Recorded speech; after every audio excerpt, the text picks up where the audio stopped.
They thought you'd always be there, didn't they? They got comfortable assuming your kindness, patience, and loyalty with things they could just expect forever. But here's the hard truth. People only truly see what they've lost after it's gone. We're often surrounded by those who take our time, our energy, even our love for granted, and we quietly endure, hoping they'll finally understand what they have in us. But what if the real path to your worth is not in their hands, but in the power of stepping away? Today, we're diving deep into a life-changing perspective rooted in Stoicism, the profound strength of silence and distance. This is more than just a strategy for self-respect. This is about taking back control of your own peace and letting others feel the weight of what they once took for granted. Stoicism teaches us that we can't control others, only ourselves. By embracing this philosophy, we gain a freedom that words, arguments, or pleas can't offer. Think of it this way.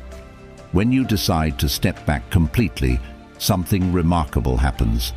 They begin to notice the emptiness, the missing presence that was always there to lift them up or make things easier. Your silence becomes a force stronger than words, one that speaks volumes and changes the dynamic completely. This isn't about playing games. It's about recognizing that sometimes the most powerful way to make someone value you is to let them experience life without you. So if you're ready to understand why this act of stepping back works so profoundly, if you're ready to reclaim your energy and make them realize just what they lost, stick around. We're going to uncover the 9 powerful shifts they feel when you simply disappear. And trust me, by the end of this, you'll see that valuing yourself, embracing your own worth, and stepping back isn't just empowering, it's essential. Let's get into it. This is the first sharp pang they experience when you decide to step back. It's that immediate jolt, the kind of shock that hits when the predictable becomes suddenly unpredictable. When you've always been the anchor, the dependable one, their abrupt realization that you're not there anymore sends a wave of discomfort that's hard to ignore. But why does this matter? Because it's the first sign that they've started to recognize your value, only through the lens of your absence. Stoicism teaches us the importance of self-sufficiency, the idea that our own worth and peace should never hinge on others' perceptions or actions. When you choose to disappear, even if it's temporary, it serves as a crucial reminder of this lesson. You're not just stepping back, you're setting boundaries. You're showing that you respect yourself enough not to be taken for granted. The silence you leave behind is not a void you've created out of spite. It's a space for reflection, both for you and for them. This rejection they feel is powerful because it breaks the usual narrative. They are forced to confront the possibility that they might have lost something invaluable. It shakes their normalcy, disrupts their expectations, and leaves them with a sense of loss that they didn't anticipate. This isn't just about missing the convenience of your presence. It's about realizing that the person who always supported them, listened to them, and stood by them might no longer be around. And here lies the power of Stoic philosophy. By managing your responses and choosing where to invest your emotions and energy, you take back control of your life. In Stoicism, there's a concept called the dichotomy of control, which teaches us to differentiate between what we can control and what we cannot. You cannot control how others value you, but you can control how much of yourself you're willing to give. This phase of rejection is crucial. It's where they learn that your presence is not a given, but a privilege. When they feel this sting of rejection, it's a profound moment for self-realization, not just for them, but for you too. It reaffirms that stepping back isn't about causing pain. It's about reclaiming your dignity. It's about teaching, through absence, what you perhaps couldn't through presence, that you are an individual of worth. And just like the Stoics uphold, your inner equanimity and your choice to walk away are far stronger than standing by, waiting to be appreciated. This isn't just about not seeing you around. It's about the sudden absence of your energy, your laughter, the reassuring presence that once filled their days with light and warmth. This emptiness is palpable, like walking into a room where a bright light has been switched off, leaving behind only shadows of what was. It's in this silence that they start to truly understand the depth of what you contributed to their life, often taken for granted until it's no longer there. Stoicism introduces us to the concept of appreciating what we have while we have it, not in its absence. This is derived from the practice of negative visualization, a technique where you periodically envision losing things you value. This isn't to breed pessimism, but to foster a deeper appreciation for them and to temper the emotional distress if they were indeed lost. When you withdraw yourself from their life, it's as if you've activated this visualization for them, but in a direct, practical form. They are now faced with a stark reality, a glimpse of what life is like without your contributions, which can often feel like a cold wake-up call. This phase of emptiness is critical because it mirrors the void that absence of philosophy or deeper values can leave in one's life. Just as a life devoid of thoughtful reflection feels shallow, so does their life now feel bereft without you. It's a stark reminder that the connections which truly matter are those that nourish us, not just those that comfort us on the surface. In your absence, they confront the emotional and perhaps intellectual emptiness that comes from not having appreciated a good thing until it's gone. The emptiness they experience is a profound teacher. It teaches about value, the value not just of a person, but of the qualities that person brings into our lives. For you, stepping back is not a loss, but a reassertion of self-worth, and an exercise in establishing boundaries, very much in line with Stoic principles. You control your presence, your participation, and through this control, you teach them about the essential Stoic virtue of self-sufficiency. You demonstrate that while companionship is valuable, reliance on others for personal value and happiness is not the path to true contentment. As they grapple with this emptiness, they learn one of life's critical lessons, the importance of valuing what and who we have when we have it. This stage of missing you serves not just as a period of longing, but as a crucial period of growth and understanding. It is an opportunity for them to fill the void, not with your return, but with their own personal development, aligning more closely with Stoic ideals of internal fulfillment and the pursuit of virtue over dependency. As the initial shock of rejection and the pangs of emptiness begin to settle, a new emotion starts to take hold, overwhelming curiosity. This isn't just about wondering where you are or what you're doing. It's a deeper, more consuming need to understand why. Why have you decided to step back? What led to this drastic change? Their mind races with questions, each unanswered query amplifying their need to know. This curiosity becomes a relentless force, driving them to reflect on every interaction, every conversation, and every moment that might have precipitated your departure. In Stoicism, curiosity isn't just about seeking answers. It's about understanding the cause and effect of our actions and the natural consequences that follow. The Stoics encourage us to examine our lives and actions critically. This helps in cultivating a profound understanding of our roles in the lives of others, and more importantly, their roles in ours. When you remove yourself from their daily life, you set in motion a process of reflection that is essential for personal growth. It's a practical application of Stoic thought.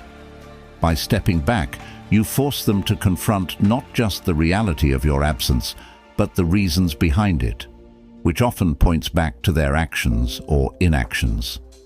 This curiosity also leads them to a greater appreciation of your value.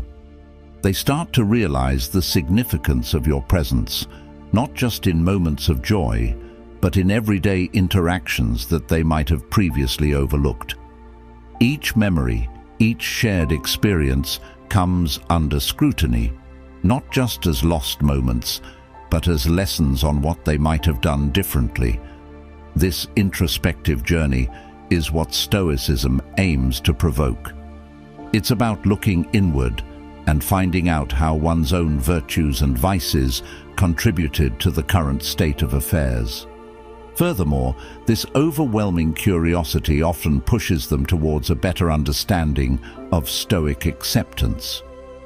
They begin to learn that some things, like your decision to step away, are beyond their control, and that wisdom lies in recognizing and accepting this fact rather than fighting it. This acceptance doesn't come easily. It's often a struggle against one's desires and fears, but it's a critical step towards achieving the Stoic ideal of tranquility. Once curiosity has opened the door, deep self-reflection walks through it. This isn't a shallow pondering. It's a profound, sometimes uncomfortable dive into their own behaviors, decisions, and the part they played in your decision to step back. They begin to question not just specific incidents, but their overall approach to the relationship. Did they take your presence for granted? Did they ignore signs that you were unhappy or feeling undervalued? This phase of self-reflection is critical because it moves beyond the surface level of missing what is gone to understanding why it left in the first place. Stoicism teaches us that wisdom comes from within, and that true insight is a result of rigorous self-examination. This practice, known as the examination of one's conscience in Stoic philosophy, encourages individuals to reflect at the end of each day, not just on what happened, but on how they responded to these events and how they could improve. When you step away, it forces them into a state of forced introspection, a real-time examination of conscience over a longer and more impactful scale than daily reflections.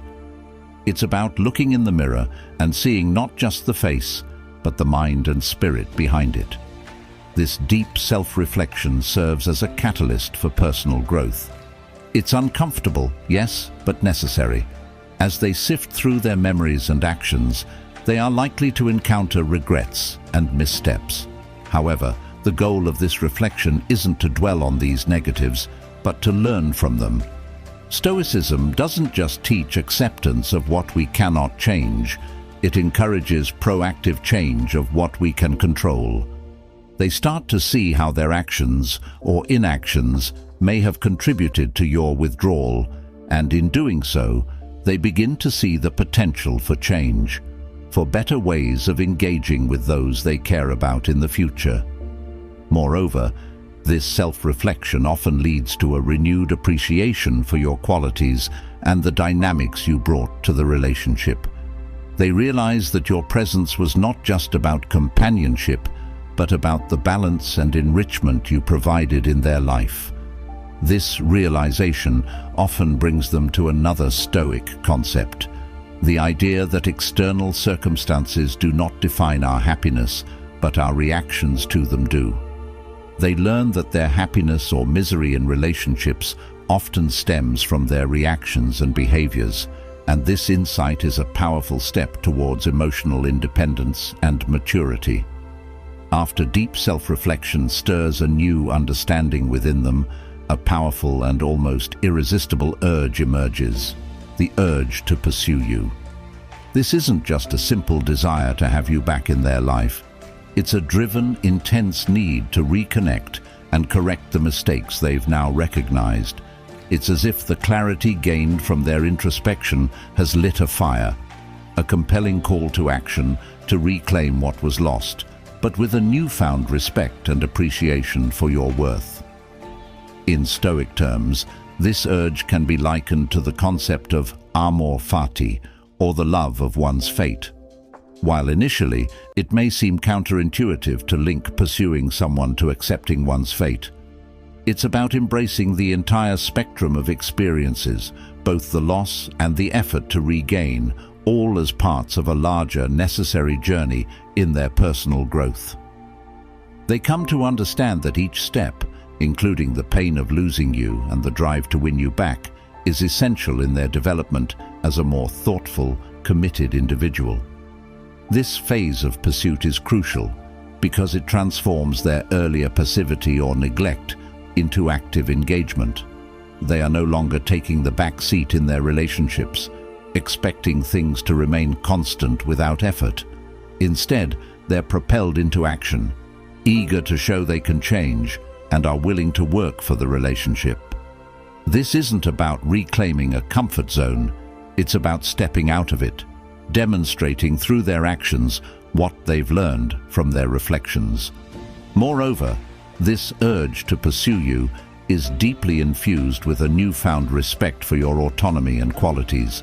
They realize that any attempt to reconnect must honor your independence and the personal boundaries you've set by stepping away. This realization aligns with the Stoic emphasis on respecting the natural order and recognizing what is within our control and what is not. They understand now that they cannot control your decision to return, but they can control their approach, making it one of humility, sincerity, and commitment.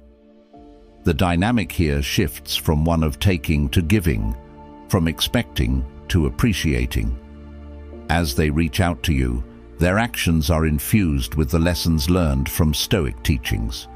The importance of virtuous living, of being proactive in one's duties, and of cherishing the human connections we have, not out of neediness, but out of mutual respect and love. This pursuit is therefore not merely a reaction to emptiness or curiosity. It is a proactive, thoughtful decision that marks a significant growth in their character. This stage ultimately tests their commitment to their insights and whether their self-reflection will translate into lasting change. It's a period marked not only by the desire to regain what was lost, but also by the desire to improve themselves, which is perhaps the most profound pursuit of all. When you take the step back and leave a void in their lives, they initially might feel a brief moment of relief.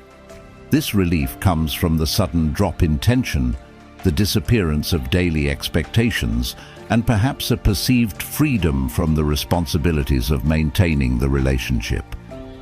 However, this fleeting sense of relief quickly gives way to a deeper, more enduring emotion: regret.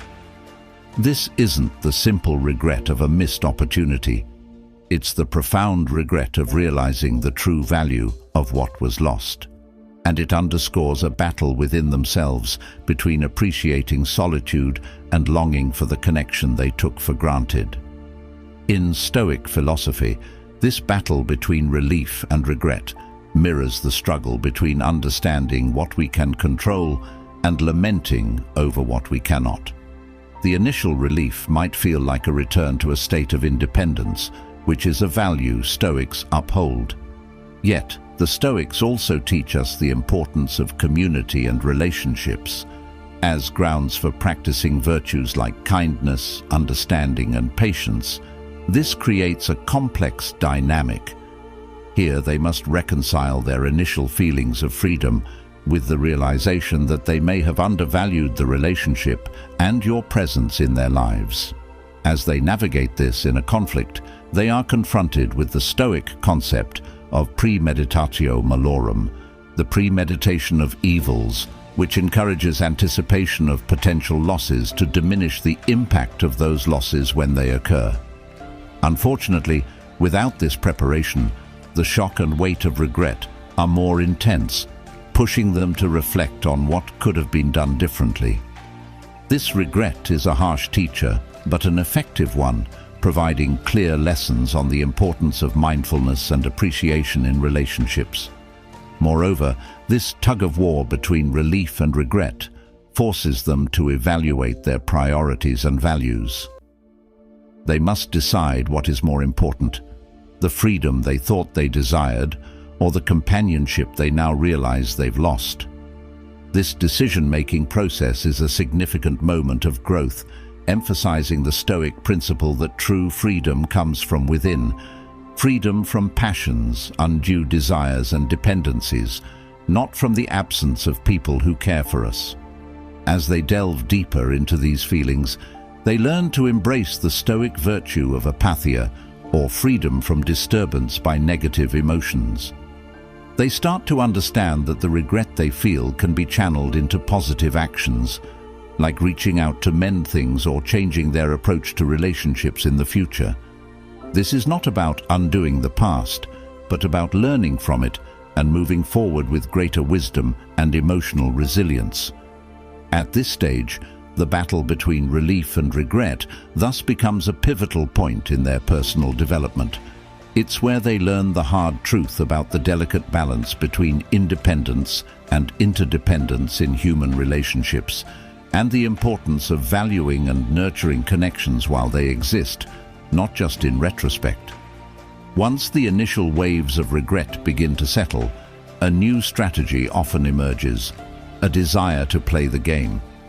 This is not a straightforward pursuit, but a nuanced dance of push and pull, where they may attempt to regain some semblance of control or test the waters to see if they can entice you back without fully exposing their vulnerabilities. They might act indifferent or even appear uninterested, hoping to elicit a reaction from you to see if you still care. This tactical maneuvering is a natural response for many who find themselves in this tumultuous emotional landscape, caught between regret and a fear of outright rejection. From a Stoic perspective, this phase reflects a departure from the ideal of authenticity and virtue. Stoicism would caution against such games, as they stem from a place of deceit and manipulation, qualities that undermine true wisdom and virtue. The Stoics teach us the importance of directness and sincerity in our actions. They encourage living in accordance with nature, which in human terms translates to embracing honest and straightforward communication. When they choose to play these games, they are essentially straying from these Stoic ideals, letting fear and pride dictate their actions instead of reason and virtue. This desire to play the game is essentially a test of their Stoic resilience. Are they able to confront the situation with honesty and integrity, or do they revert to manipulation to protect their ego? This is a critical moment of choice, where Stoic teachings could guide them toward more genuine interactions. Stoicism would advise them to consider the virtuous path, engaging in actions that reflect their true intentions and feelings, without resorting to games that may complicate the situation further. Moreover, this phase is an opportunity for them to practice the Stoic principle of focusing on what is within their control, how they choose to act and react, rather than attempting to control your responses or feelings which are outside their power. The games we play are often attempts to avoid dealing directly with our fears and insecurities. By choosing a straightforward approach, they would not only align more closely with Stoic virtues, but might also find greater peace and clarity in the situation. After the interplay of tactics and emotional maneuvering comes the crushing weight of silence. This silence isn't just an absence of sound, it's a profound void where your presence used to be, a stark reminder of the depth of the connection now missing. As they experience this silence, it becomes a heavy, palpable force, filling each day and each moment with a sense of loss and emptiness. This isn't the silence of peace, but a silence that screams, echoing through the spaces where laughter, conversation, and warmth once resided. From a Stoic viewpoint, this silence can be seen as an opportunity, a teacher of sorts. Stoicism teaches the importance of being comfortable with one's own thoughts, of facing the internal void without flinching. This practice is about finding tranquility, not by filling every silence with noise, but by embracing silence as a moment to reflect, to grow, and to understand oneself better. For them, the silence that follows your departure serves as a crucial test. Can they find contentment alone, or does the absence drive them to distraction? This period of silence forces a confrontation with their inner self that many may avoid under normal circumstances. It asks them if they can be truly self-sufficient. Self-sufficiency isn't about being isolated or emotionally disconnected, but about finding a state of contentment that doesn't depend on external validations or presence. It challenges them to derive their worth not from the company they keep, but from the virtues they practice and the life they lead according to Stoic principles. Moreover, the crushing weight of this silence highlights another Stoic concept, the idea that we should not fear loss or absence, but rather see it as part of the natural urban flow of life. Everything is transient, and our attachments, while natural, should not control us or our emotions to the point of despair. This phase of silence is their moment to apply this teaching, to use the absence, not as a source of pain, but as a space for cultivating personal resilience and emotional independence in navigating through the silence.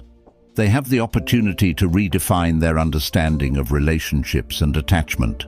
Stoicism doesn't advocate for the absence of relationships, but suggests that we should enjoy them without becoming dependent on them, that we should love without clinging and engage without becoming entangled in the threads of expectation and demand.